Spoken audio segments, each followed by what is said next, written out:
Friends, now in this video we are going to discuss post treatment of fibers. See, many special post treatments are given to fibers to make them more useful.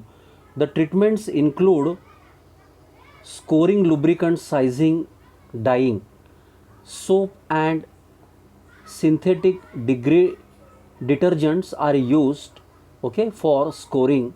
In fact, it is nothing but the removal of dirt and other impurities from the fiber surface.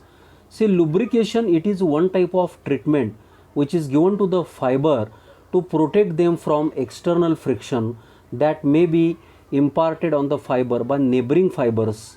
Okay, now powder metallurgy introduction. See, powder metallurgy involve mixing of elemental or alloy powders with additives and lubricants. Compacting. Okay, the mixture in a C, first of all, suitable alloy powders are taken, then additives are mixed, again lubricants are mixed, they are compacted in a die. After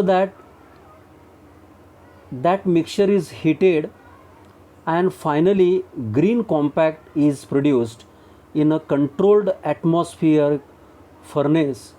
Okay, so what is the reason? See, when we mix the powder,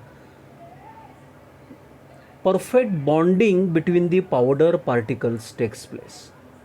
Okay, the resulting parts are solid bodies of material with sufficient strength and for use in diverse field of applications. Okay,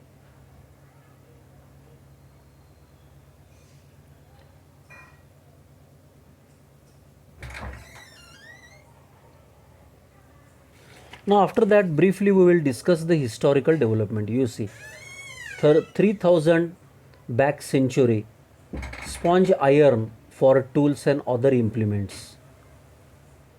Okay, countries were India and Egypt. Then 1200 AD, cementing of noble metals, platinum, countries South Africa.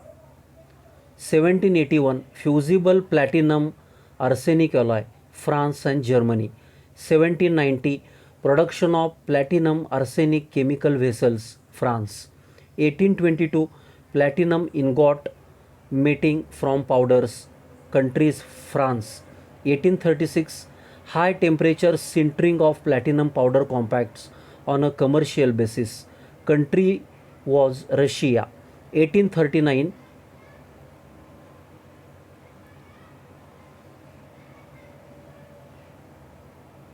Olaslon method of producing compact platinum from platinum sponge, basis of modern powder metallurgy technique, and the country was England. Similarly, in the same way, okay, all the details about the history of powder metallurgy is given in this chart. Now, what are the advantages of powder metallurgy?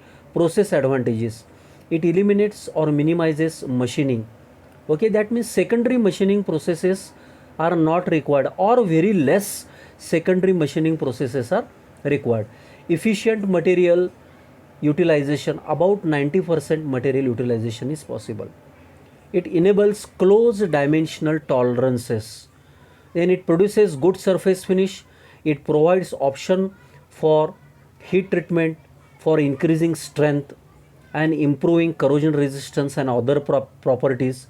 It facilitates manufacture of complex shapes which would be impractical with other metalworking processes. It is suited to moderate to high volume component production requirements. Components of hard materials which are difficult to machine can be readily energy efficient. Now, metallurgical advantages: powders with uniform chemical composition with the desired characteristics resulting from the absence of segregation during the solidification. These characteristics will be reflected in the finished pan, elemental and pre-alloyed powders. Parts with controlled porosity, unique components including non-equilibrium compositions and microstructures. Now applications continue. Parts which are impossible to manufacture by other methods like porous bearings, filters, bimetallic, immiscible, copper lead alloys for use in bearings as well as hard and soft magnetic parts.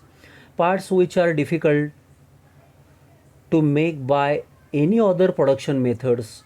For example, parts made of tungsten and molybdenum, which cannot be made efficiently by any other processes, but it is possible with the powder metallurgy techniques. Components where powder metallurgy is an effective alternative to parts made by casting and forging, for example, small gears and connecting rods. Abrasive finishing, okay, slot cleaning, powder used iron, steel, stainless steel. Then abrasive wheels, iron, steel, copper, okay, nickel. Mechanical production techniques, okay, we are going to discuss in the next video.